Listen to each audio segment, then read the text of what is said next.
El Comité de Operaciones de Emergencia puso en alerta roja a 14 de las 32 provincias del país por la llegada de la tormenta tropical Franklin, que tocaría territorio dominicano entre 2 y 5 de la tarde del día de mañana. Es importante seguir las orientaciones oficiales si usted vive cerca de ríos, arroyos o cañadas. Favor tomar las medidas pertinentes y llevarse de las orientaciones de la defensa civil, porque se espera que caigan entre 75 y 200 milímetros de agua. En algunos lugares esta cifra podría ser ligeramente superior. Trate de no echar basura en la calle porque las bolsas plásticas terminan tapando los invernales. Sabemos que las autoridades están en este momento trabajando, abriendo invernales, limpiándolos, ríos, arroyos y cañadas, tratando de descongestionarlas para que no provoquen inundaciones. Y usted tenga en cuenta tomar las medidas del lugar.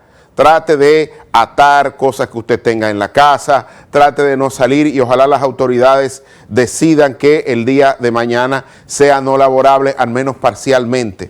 Sabemos que hay sectores estratégicos que deben de seguir funcionando, pero los demás pueden hacerlo de manera remota o simple y sencillamente posponerlo para el otro día, porque la tormenta va a pasar y el país va a seguir funcionando. Así es que a tomar precauciones, ya sabemos lo que pasa, tenemos una maestría en este tipo de fenómenos atmosféricos y nunca está de más prevenir, ser precavido. Es mejor prevenir que lamentar. Vamos a la pausa y seguimos aquí en CAE la Noche.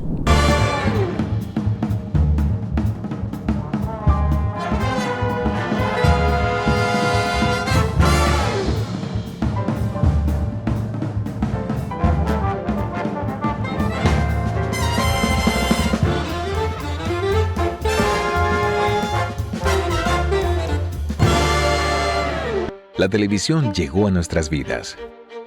Inició sin color, pocos sonidos, pero llena de emociones. La calidad de la imagen evolucionó junto a nosotros. Rompió todos los esquemas de lo que parecía posible. El mundo continúa evolucionando. La televisión también. Brindándote las mismas emociones de siempre, ahora en la palma de tu mano. Win TVO, televisión en línea gratis, donde quiera que estés. El mundo. Sus complejidades. Cultura.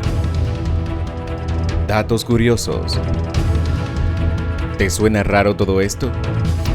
Te invitamos a que conozcas más en Documentales VMN. Vívelos por Voz Media Network. Dale la vuelta al mundo conociendo las curiosidades más interesantes. Conoce más. Descubrimientos. Cultura. Naturaleza. Ciencia. Conoce más. Vívelo por Voz Media Network.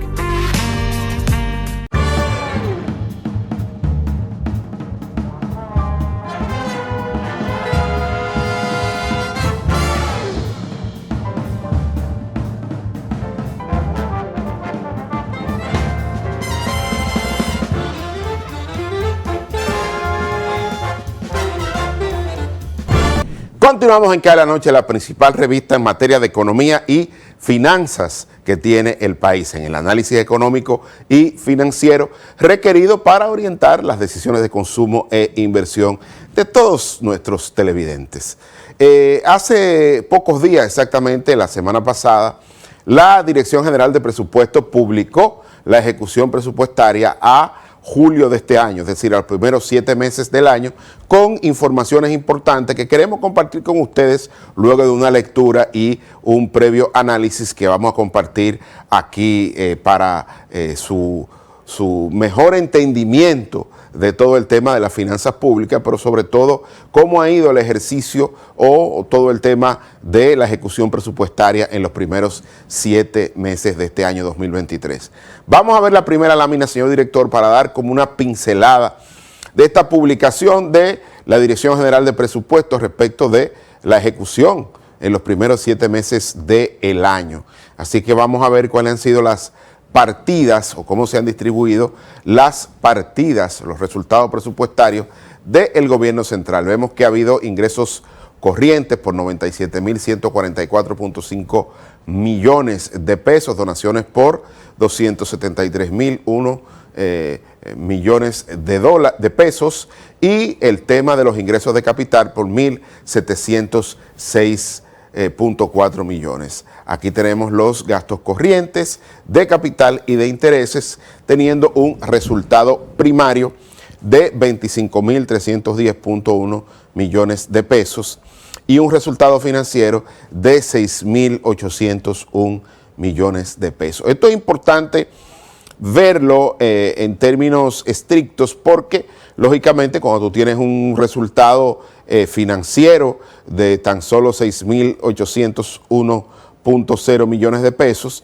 parece que estarías con una ejecución presupuestaria ligeramente, digamos que baja en proporción a los gastos. Pero sabemos que hay estacionalidad en el tema de los gastos, fundamentalmente en el último trimestre del año. Pero vamos a seguir viendo, señor director, porque de aquí podemos sacar algunas conclusiones, hacer algunos análisis.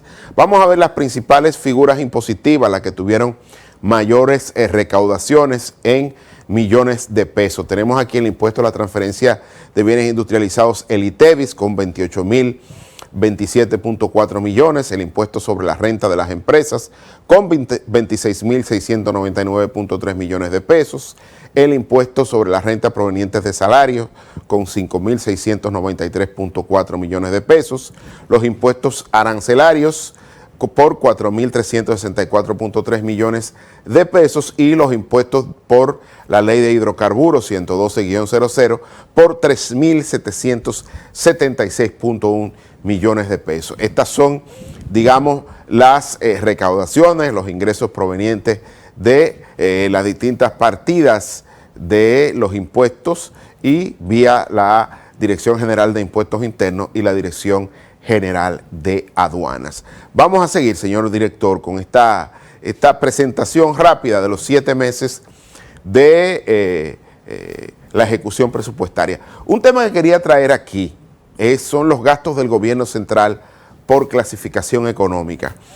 Estamos viendo que sé que es un poco larga y lo voy a digamos, a complementar con otra lámina que vamos a tener más adelante. Estamos viendo la partida de gastos de capital. Es una partida que de verdad que uno tiene que tratar de entender, porque cuando uno ve que en el presupuesto inicial hay 155.175 millones para, digamos, ejecutar el caso del gasto de capital, pues estamos viendo que solamente se han devengado, de acuerdo a lo que establece la propia Dirección General de Presupuesto, se ha devengado hasta julio tan solo 10.217 millones, o podemos tomar la partida de comprometido, ¿no? Comprometido, vamos a leerlo como una partida de que hay compromisos por pagar por 11.653.4 millones de pesos. De verdad que esa ejecución es sumamente baja, es de tan solo 0.1% del Producto Interno Bruto y a los primeros 7 meses está sumamente baja la ejecución de los gastos de capital. Cuando vemos aquí estas partidas, de verdad que hay que apurar el paso. Tenemos que en construcciones en proceso había un presupuesto inicial de 37.000 millones de pesos. Estamos viendo que se ha ejecutado muy poco, a pesar de que ha habido un mayor aumento del gasto de capital respecto del año pasado. Pero vamos a seguir, señor director, para ver cómo va este tema de la inversión pública. Aquí estamos viendo la inversión pública por provincias y digamos en el Gran Santo Domingo en la provincia de Santo Domingo, mejor dicho, es donde más ha habido o más intensivo ha sido el gasto de capital, de acuerdo a lo establecido en esta ejecución presupuestaria de los 7 primeros meses. Eso podría estar explicado fundamentalmente por la extensión de la línea 12 del metro y otros trabajos en acueductos y otros temas que se han estado invirtiendo, se han estado haciendo inversiones en la provincia de Santo Domingo. También aquí le siguen San José de Ocoa y Elías Piña, y así las provincias que están un poco menos en azul, también ha habido inversión pública importante. Mientras más intenso es el color, mayor cantidad de recursos ha sido invertido en la provincia. Vamos a seguir, señor director, con esta presentación de la ejecución presupuestaria de los 7 primeros meses del año que publicó recientemente la Dirección General de Presupuestos. Vamos a ver la próxima lámina. Miren aquí el top 3 de las instituciones que han ejecutado mayor cantidad de recursos. La primera, como era de esperarse, el Ministerio de Educación con 20.055.4 millones de pesos. Le sigue el Ministerio de Salud Pública y Asistencia Social con 10.334.0 millones de pesos. Y tercero, la Presidencia de la República con 7.286.1 millones de pesos. Y yo quiero pedirle al señor director que antes de seguir con la presentación bajemos al piso. Como ustedes ven, las 3 instituciones que más han ejecutado su presupuesto son el Ministerio de Educación, que tiene un presupuesto enorme, el Ministerio de Salud Pública, que también tiene un presupuesto importante, y la Presidencia de la República. La pregunta es, ¿qué pasa con el Ministerio de Obras Públicas? Si estamos diciendo, y en este programa hemos advertido, que durante el segundo semestre del año es importante acelerar el gasto de capital y que incluso las propias autoridades, porque hicimos una presentación aquí gracias a unas láminas que mostró el ministro de Hacienda respecto de cómo se ha ido acelerando el gasto de capital. Pero cuando uno ve esta ejecución presupuestaria, uno se pregunta, ¿dónde está la ejecución del Ministerio de Obras Públicas y Comunicaciones? Lo digo, el Ministerio de Obras Públicas yo creo que tiene un distinguido ministro, una persona a quien conozco, que se caracteriza por ser una persona honesta y de una trayectoria política y profesional intachable, pero no ejecuta presupuesto. Entonces, si necesitamos de un mayor gasto de capital, pues necesitamos de un esfuerzo importante de ese ministerio. Sin embargo, lo que estamos viendo es un retraso importante en el presupuesto que ha sido aprobado, porque esta ejecución presupuestaria hasta julio de este año no incluye la reformulación presupuestaria que aumenta recursos a el Ministerio de Obras Públicas para acelerar y aumentar el gasto de capital. Pero si el nivel de ejecución presupuestaria es tan lento, ¿cómo entonces vamos a esperar que va a poder ejecutar una mayor cantidad de recursos? Vamos a ver la próxima lámina, señor director, para entender mejor qué es lo que está pasando en el Ministerio de Obras Públicas. Aquí tenemos los gastos del gobierno por clasificación institucional y aquí sale el Ministerio de Obras Públicas y Comunicaciones. 0211 es el Ministerio de Obras Públicas y Comunicaciones. Y fíjense cómo, teniendo un presupuesto original o inicial de 49.629.9 millones de pesos, estoy hablando del Ministerio de Obras Públicas, pues hasta el momento lo que ha comprometido de ese presupuesto es 4.403.0 millones de pesos y ha devengado 4.734.2 millones de pesos. Uno se pregunta, ¿cómo es posible para una ejecución de 0.1% del Producto Interno Bruto. La pregunta es, ¿cómo es posible que teniendo un presupuesto original, como dice aquí en el 22, y lo ponemos ya lo que ha ejecutado en el 23, el presupuesto inicial en el 2023 de 49.629.9 millones de pesos y que hasta ahora ha ejecutado, de acuerdo a la publicación de la Dirección General de Impuestos Internos, ha ejecutado solamente o ha comprometido, vamos a decir por el método de lo devengado, 4.734.2 millones de pesos. Yo de verdad que no entiendo. Aquí uno trata, y vamos al piso, señor director, uno trata de ser propositivo y todo lo que usted quiera, pero yo no estoy entendiendo la lentitud en la ejecución presupuestaria del Ministerio de Obras Públicas. No la entiendo, no la voy a entender. No puede ser que al séptimo mes de 49.000 y tantos millones de pesos, usted haya gastado o haya ejecutado menos de 5.000 millones. Eso no hay manera de explicarlo ni de justificarlo. Sabemos que hay proyectos importantes como la circunvalación de Baní que tuvieron problemas y que hubo que volverlo a licitar.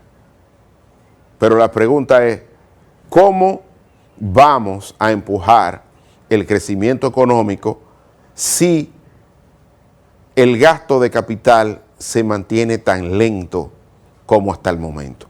Y estoy hablando de cifras públicas. Esto está publicado en la página web de la Dirección General de Presupuestos. Esta es la ejecución presupuestaria de los primeros 7 meses.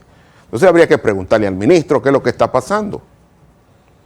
Al ingeniero de línea Ascensión hay que preguntarle qué está pasando en el Ministerio de Obras Públicas, que no están ejecutando el presupuesto.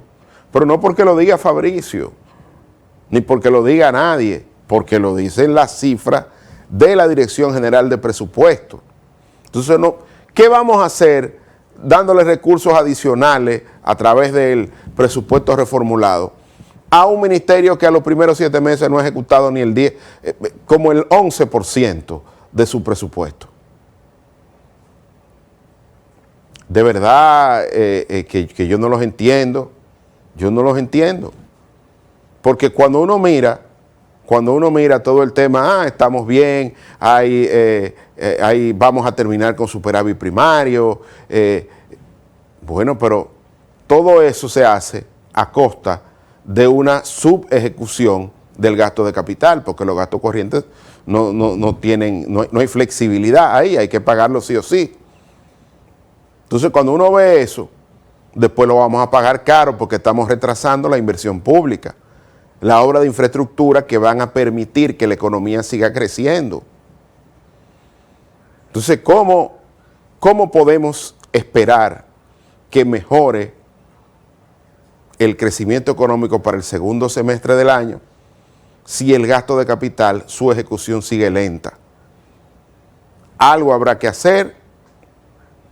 Y siempre lo digo, cuando uno escuchaba el primer año, el segundo año, algunos ministros decir, nos ahorramos tantos recursos del presupuesto, uno por dentro se reía, porque uno decía, bueno, si usted no gastó lo que se le aprobó en el presupuesto, fue que usted dejó de hacer programas, planes y proyectos que estaban ahí y que justificaban los recursos presupuestarios que le habían sido aprobados a su cartera o a su dirección general, a su ministerio.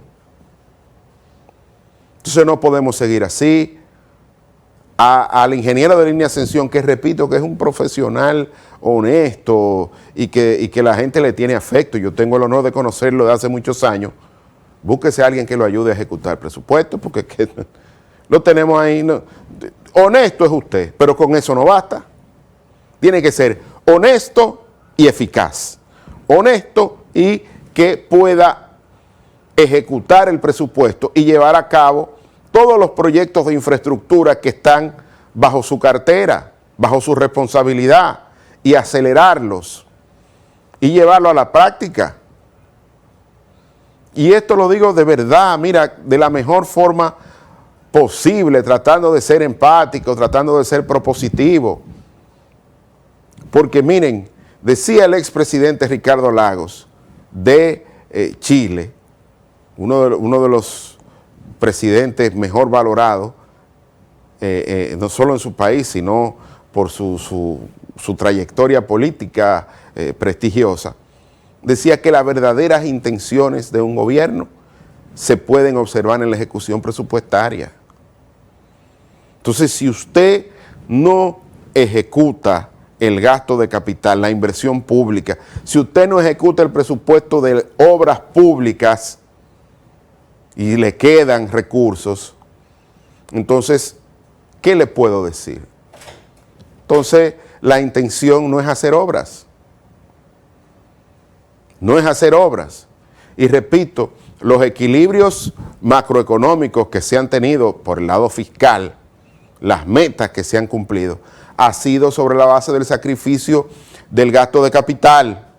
Por eso cuando envían ahora el presupuesto reformulado, que va a ser aprobado por el Congreso Nacional, que digan que el déficit va a ser cubierto con recursos de ejercicios fiscales anteriores, sabemos que fueron obras de infraestructura que no se realizaron, o gastos de capital, o partidas del gasto de capital, fundamentalmente al Ministerio de Obras Públicas y a fideicomisos y demás, que no se ejecutaron y que tuvieron que ser llevados a final de año, ¿verdad? Porque autorizan al ministro de Hacienda y al director general de presupuesto para que lo hagan. Esos recursos los mandan a las cuentas de instituciones, casi siempre instituciones descentralizadas, empresas públicas, y después, cuando mandan el presupuesto reformulado, dicen que el aumento del déficit va a ser cubierto con recursos de ejercicios fiscales anteriores. Entonces ya no dejen, no aumenten el presupuesto en la inversión pública para no ejecutarlo. Y de verdad, miren, hay muchas obras de infraestructura que están paralizadas. Eso da pena ver escuelas públicas que todavía por temas legales o por temas burocráticos no terminan de inaugurarse. Así de hospitales públicos y de otras obras de infraestructura. Termínenla, aceleren el paso.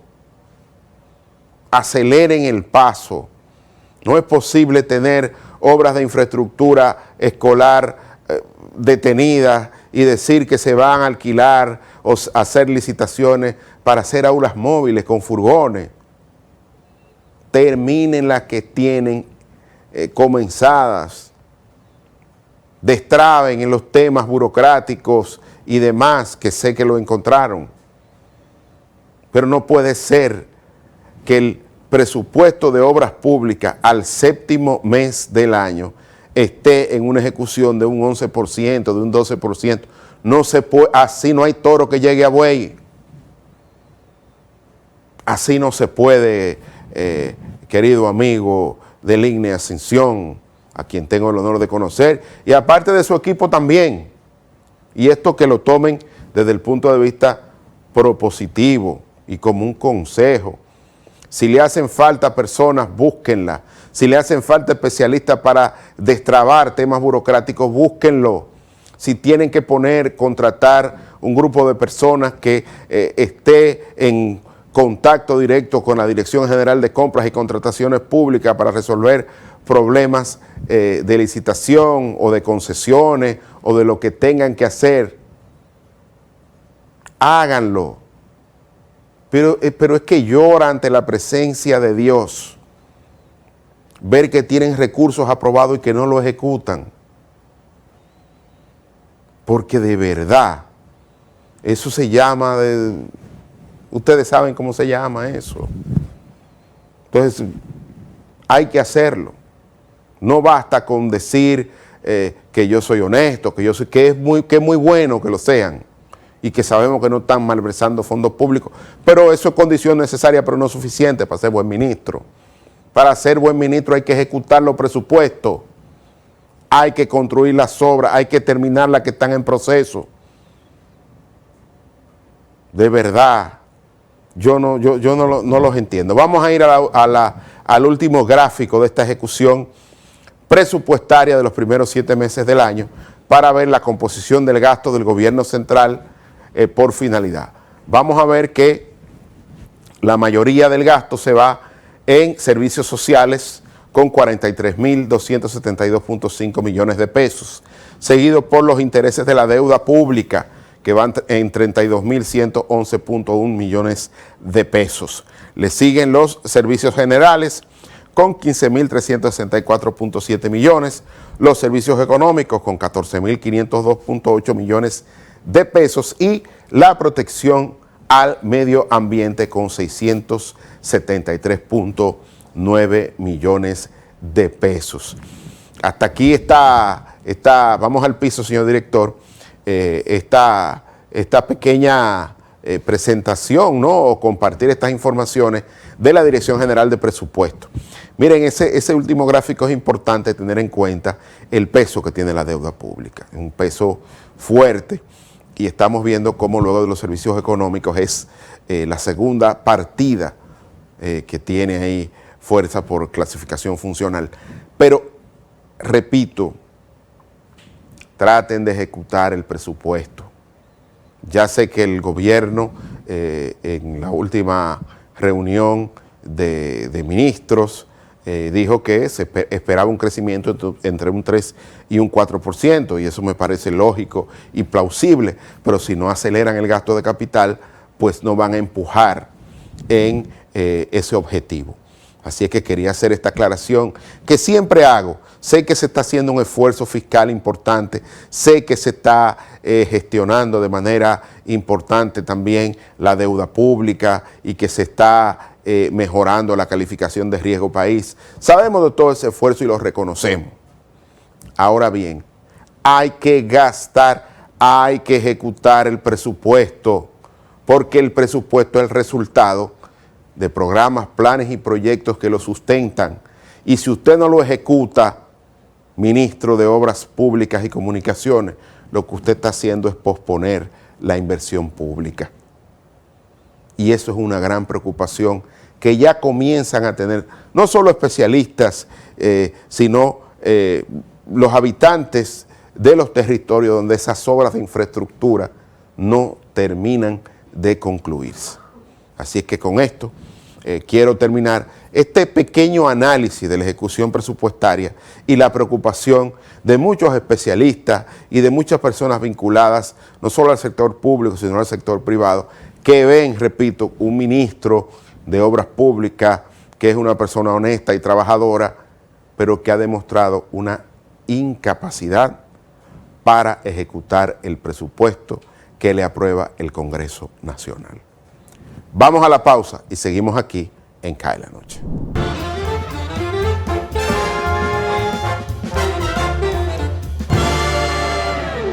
La televisión llegó a nuestras vidas. Inició sin color, pocos sonidos, pero llena de emociones. La calidad de la imagen evolucionó junto a nosotros. Rompió todos los esquemas de lo que parecía posible. El mundo continúa evolucionando. La televisión también, brindándote las mismas emociones de siempre, ahora en la palma de tu mano. Win TVO, televisión en línea gratis, donde quiera que estés. Dale la vuelta al mundo conociendo las curiosidades más interesantes. Conoce más. Descubrimientos. Cultura. Naturaleza. Ciencia. Conoce más. Vívelo por Voz Media Network. El mundo. Sus complejidades. Cultura. Datos curiosos. ¿Te suena raro todo esto? Te invitamos a que conozcas más en Documentales VMN. Vívelos por Voz Media Network. De aquí voy yo para donde María a buscar el dinero. De ahí paso al banco a pagar la tarjeta de crédito. A pagar la multa que me pusieron. Y a ver si Michael ya me mandó el dinero. Ay, Rosita, date prisa que yo estoy demasiado tarde. Tú te vas a complicar, mija. No, hombre, no, mira. Esos pagos, la multa también y las remesas, lo resuelves todo en tu agente Banreservas. Todo de un pronto y sin pagar comisión, more. Con tantas soluciones a mano, ¿por qué hay que complicarse? No te compliques y utiliza los canales Banreservas, tu banco fuera del banco. Banreservas, el banco de todos los dominicanos.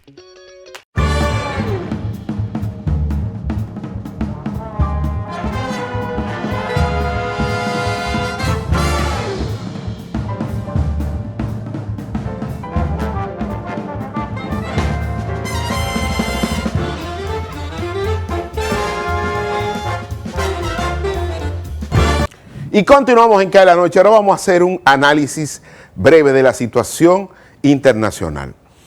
Lo primero que hay que decir es que el petróleo, el crudo de Texas, parece, como he dicho en ocasiones anteriores, que ha encontrado un nuevo piso en los $80 el barril. Y es que parece que hay una resistencia a la baja a ese precio en las últimas semanas. Hay que recordar que la semana pasada el Ministerio de Obras Públicas, el Ministerio de Industria y Comercio de la República Dominicana anunció nuevamente que iba a tener que subsidiar los precios internos de los combustibles para no y sostener, digamos, estos aumentos del precio del petróleo y sus derivados. Pero vamos a ver, señor director, qué ha pasado con cómo amaneció el crudo de Texas hoy. Ante la insistencia o la esperada reunión de los BRICS, ¿no? Que aunque tienen que ver más con el petróleo Brent y otros tipos de petróleo, claramente presionan el precio internacional del barril de petróleo. Pues esta mañana abrió la sesión con $81.50. En este momento se ha movido un poco por encima de ahí. Vamos a ver cómo terminó el día de hoy. Pero lo que estamos viendo, gracias a Janet Quiroz, es la trayectoria que ha tenido, señores, desde que comenzó julio, ha venido una trayectoria al alza muy fuerte del precio del petróleo, que estuvo incluso por debajo de los $70 el barril durante varios días.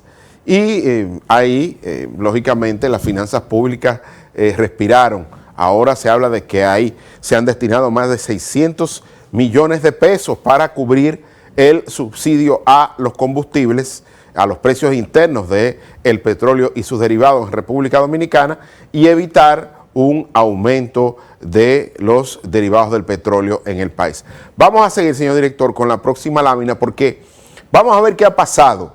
¿Qué ha pasado? Miren aquí con la inflación anual al productor en Alemania, que en el pasado mes de julio, pues se redujo en un 6%.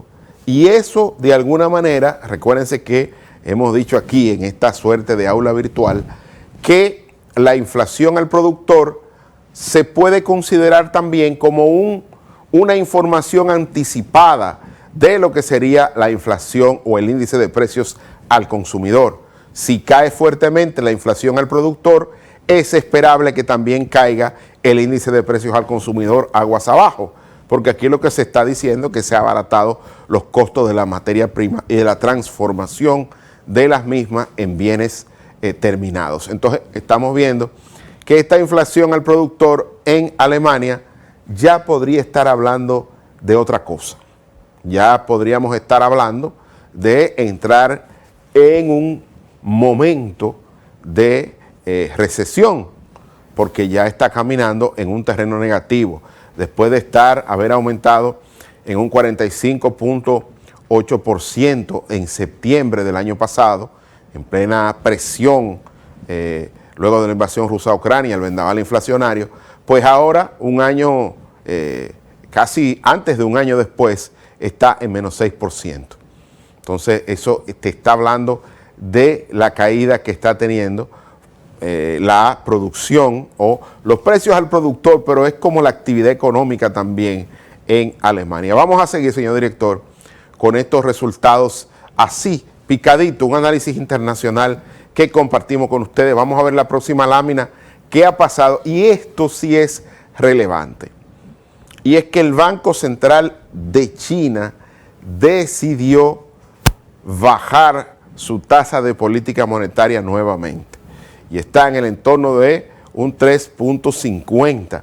Y eso es la tasa más baja en términos históricos que ha tenido la República Popular China. Y esto se debe a una caída en la actividad económica. El propio Banco Central chino ha dicho que busca aumentar la liquidez de la economía, bajar el costo de la tasa o el costo del financiamiento para aumentar tanto el consumo como las decisiones de inversión y de producción en China. Y es que ante la caída de la actividad económica china no le ha quedado más al gobierno o a la parte monetaria, al Banco Central chino, que aumentar, o mejor dicho, en este caso, disminuir su tasa de política monetaria. Fíjense que esta es la tasa preferencial de préstamos a un año, y esto es insólito, esto no se ve en ninguna parte del mundo. Mientras en Estados Unidos hoy la tasa de política monetaria está en 5.50%, fíjense que la tasa preferencial de préstamos a un año en China está ligeramente por encima de los 3.50, que es el precio, o mejor dicho, la tasa de política monetaria que ha impuesto el Banco Central chino, inundando de liquidez esa economía para ver cómo responde tanto el consumo como la producción en China. Porque, repito, hay problemas importantes que amenazan con el crecimiento del Producto Interno Bruto esperado en China, que es una de las principales economías o el motor de la economía mundial, porque es la que más demanda materias primas y bienes desde otras economías en el mundo. Ahí está. Mientras Estados Unidos está aumentando su tasa de política monetaria de acuerdo a la política de la Reserva Federal, y que se espera que en la próxima reunión podría ser una pausa o aumentar 25 puntos base más, la China o el Banco Central chino reduce fuertemente su tasa de política monetaria. Pero si eso es China, vamos a ver qué está pasando en Latinoamérica con algunos resultados electorales en el día de ayer, tanto en Guatemala como en la primera vuelta en Ecuador. Pero vamos a ver qué ha pasado en Argentina a propósito de que se espera las elecciones en octubre. Fíjense aquí un tema, el candidato ganador de las PASO, de esas primarias abiertas, simultáneas y obligatorias, el economista Javier Milei, ha estado insistiendo en la necesidad de dolarizar la economía argentina. Y quería compartir este gráfico, cortesía de Robin Brooks, para que ustedes vean que en el caso argentino hay algo que no está cuadrando. Y es que cuando uno ve que en su balanza comercial las importaciones son mayores que las exportaciones y hay una balanza comercial negativa, uno dice, pero ven acá, algo no está funcionando en Argentina, porque lo lógico cuando hay estas mega devaluaciones es que el valor de las importaciones se reduzca y las exportaciones sean mayores. Es decir, vamos al piso, señor director. Lo que se espera cuando hay una devaluación, cuando hay una fuerte devaluación, recuérdense, República Dominicana, crisis macrofinanciera del año 2003. Bueno, lo que se espera, como al efecto sucedió, es que República Dominicana tuvo una balanza comercial positiva. ¿Por qué? Porque como devaluó la moneda tan fuerte y hubo una gran inflación, el consumo doméstico se derrumbó. Y las exportaciones, en términos de valor, fueron mayores, o mejor dicho, las exportaciones dominicanas, en términos de valor, fueron mayores que las importaciones porque se cayó el consumo interno. Pues pónganme en la gráfica otra vez. Eso es lo esperable que pase en cualquier economía. Sin embargo, fíjense lo que pasa en Argentina. A pesar de la devaluación del peso argentino, fíjense que hoy o a junio del año 2023, que es el último cómputo que tiene aquí, las importaciones en términos de valor han sido mayores que las exportaciones y la balanza comercial es negativa. Algo insólito, y por eso muchos analistas dicen, pero si eso es con el peso devaluado, ¿qué va a pasar cuando, en caso de que sea posible, yo creo que no es posible, de que se dolarice la economía argentina? ¿Qué va a pasar? Bueno, el problema es que cuando se ajuste la economía argentina, en el caso de que se llegue a dolarizar, los ajustes van a tener que ser por el lado fiscal, porque ya la parte monetaria ellos no van a poder ajustar, porque va a depender exclusivamente de la política de la Reserva Federal de Estados Unidos, en caso de que dolaricen la economía. Pero lo que está diciendo esto claramente, y vamos al piso de nuevo, señor director, es que no conviene dolarizar la economía en Argentina, simple y sencillamente. Sobre todo porque Argentina tiene su comercio internacional, lo explica más la Unión Europea, la economía china y otros países miembros de los BRICS, y fundamentalmente su principal socio comercial, que es Brasil. Entonces, ¿qué explica más el intercambio comercial argentino? Su intercambio comercial con Brasil, con la Unión Europea y con China. Y después con Estados Unidos, en cuarto lugar. Entonces, parece que no es lo más razonable desde el punto de vista de una estrategia de inserción comercial dolarizar la economía de Argentina, a pesar de todo lo que eso significa en temas de disponibilidad de dólares. Y ese gráfico que publicó Robin Brooks, donde advierte, dice, señores, si eso es con un peso devaluado, que las importaciones son mayores que las exportaciones en términos de valor, ¿qué sería si dolarizan? Lo dejo eso ahí de tarea. Pero vamos a ver qué está pasando en un país que en el día de ayer tuvo elecciones y en la primera vuelta ya seleccionaron a los dos candidatos que van a ir a una segunda vuelta a disputar la presidencia de Ecuador.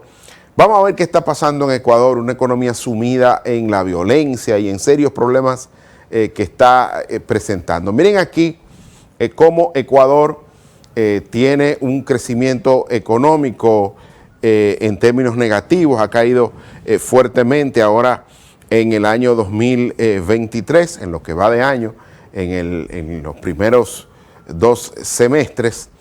Y esto, entre otras cosas, se debe a problemas estructurales. Estamos hablando de Ecuador, una economía que está dolarizada de hace muchos años. Aquí no hay un tema que tiene que ver con tipo de cambio ni nada de eso, sino que estamos viendo que digamos que el intercambio comercial no está siendo favorable y la demanda interna se está resintiendo mucho. Y Ecuador, acosado por el tema de la violencia, del narcotráfico y demás, pues hoy es una economía que está teniendo serias dificultades para crecer. Ahí está en este gráfico de cómo la economía ecuatoriana hoy se encuentra en territorio negativo. Vamos a ver cómo es la composición en la próxima lámina, señor director, de lo que ha estado pasando en Ecuador, donde hubo recientemente un magnicidio, donde fue asesinado uno de los candidatos presidenciales que iba a terciar en las elecciones del domingo pasado y que lamentablemente fue asesinado. Vamos a ver, señor director, la próxima lámina para ver esta composición. Aquí estamos viendo qué está pasando con el crecimiento económico en términos reales y estamos viendo cómo el consumo privado, el gasto del gobierno, los inventarios y las exportaciones están siendo negativas. En el caso de los inventarios están en términos positivos, pero repito, tanto el consumo privado como el consumo o gasto del gobierno está en territorio negativo, así como las exportaciones. Lo que está en territorio positivo son las importaciones y los inventarios. Parece que ante la expectativa de que un nuevo gobierno pues logre llevar mayor estabilidad y que las expectativas mejoren y así mejore tanto el consumo como la inversión en ese país suramericano, donde está la mitad del mundo, que divide al mundo, ¿verdad?, en dos. Ahí está la línea del Ecuador, ¿no?, que pasa por el territorio de ese país. Pero fíjense, y vamos al piso, señor director. Cuando uno ve este tema, porque comparé dos realidades completamente distintas. Uno, un país como la Argentina, con una fuerte devaluación, con una gran inflación y con temas políticos pendientes que están mostrando la incomodidad de los ciudadanos que optaron por una nueva, o que votaron mayormente por Javier Milei, que es un outsider, que no es alguien que viene de los partidos tradicionales, pero que tiene posibilidades de convertirse en presidente de la República Argentina. Y lo pongo con otra realidad de un país dolarizado, donde no hay una inflación importante, ni hay temas vinculados a la devaluación, porque eso es el dólar de Estados Unidos. Sin embargo, también es un país que está enfrentando problemas, y esos problemas económicos se están evidenciando en la política, en el sentir de los ciudadanos y en la forma como votan. Hay que decir que el presidente que resulte electo o la presidenta en Ecuador lo que va a hacer es completar el periodo presidencial del presidente actual en ejercicio, que fue sometido a un juicio político, y para evitarlo él renunció y llamó a nuevas elecciones. ¿No? O sea, estamos viendo que las crisis sociales generan resultados políticos, las crisis económicas y sociales generan resultados políticos. Aquí vimos un presidente que ha sido prácticamente, ha tenido que renunciar, el actual presidente ecuatoriano, para evitar un juicio político, por no tener mayoría en el Congreso. Bueno, pues llamó a nuevas elecciones, sabemos cómo está ese país y vamos a ver qué pasa. Por el lado argentino también hay un hartazgo de la sociedad, de los ciudadanos argentinos, y han votado por Javier Milei, que hoy es quien más aceptación tiene dentro de lo que fueron a las primarias abiertas, simultáneas y obligatorias, las famosas PASO en Argentina. Mirémonos en ese espejo, y sobre todo el partido de gobierno, mírese en ese espejo, donde la gobernanza, en este caso la gobernabilidad, es más complicada en estos tiempos. Luego de la pandemia hay una suerte de cambio emocional en el votante, en el ciudadano. Atiendan, miren esos procesos, y no necesariamente se van a repetir en el corto plazo en nuestro país, pero que sirva para prender las alarmas de que la epidermis del ciudadano, yo no digo latinoamericano, en el mundo, está muy frágil, se irrita muy rápido, y cualquier problema lo ponen en las redes sociales, y eso te puede generar un fuerte conflicto de comunicación más allá de la realidad. Mírense en estos espejos, todavía República Dominicana sigue siendo un país líder en atracción de inversión extranjera, porque respeta las reglas de juego, las reglas, hay un respeto a las normas institucionales, the rule of law, ¿no? Como dice el norteamericano, aquí hay un mayor respeto a las reglas de juego, por eso tantas personas y empresas vienen a invertir en el largo plazo en sectores importantes de la economía, como turismo, zona franca y demás, vinculados al mercado internacional, así como a otros al mercado local, precisamente por la madurez de nuestro sistema democrático y porque hemos sabido sortear problemas de manera relativamente exitosa, y nuestra economía ha resultado ser resiliente a choques externos. Quería decir esto porque a veces cuando uno ve la barba del vecino arder, uno tiene que poner la suya en remojo.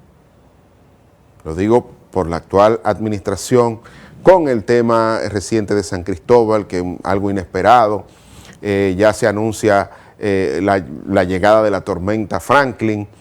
Bueno, es otro gran desafío y sabemos que esta administración ha tenido que sortear y ha enfrentado de manera relativamente exitosa tanto la pandemia como el vendaval inflacionario de origen externo luego de la invasión rusa a Ucrania.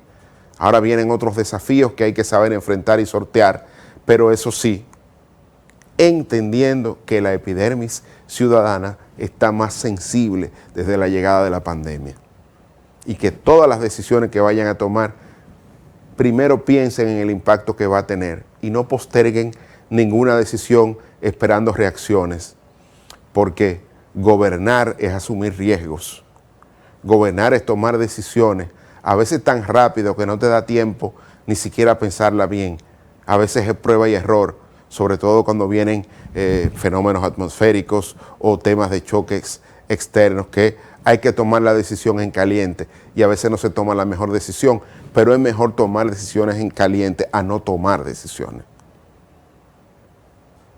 Siempre es mejor tomar decisiones, aunque no sean las más efectivas, que planear y perder el tiempo buscando la mejor decisión y no tomar ninguna. ¿Ok?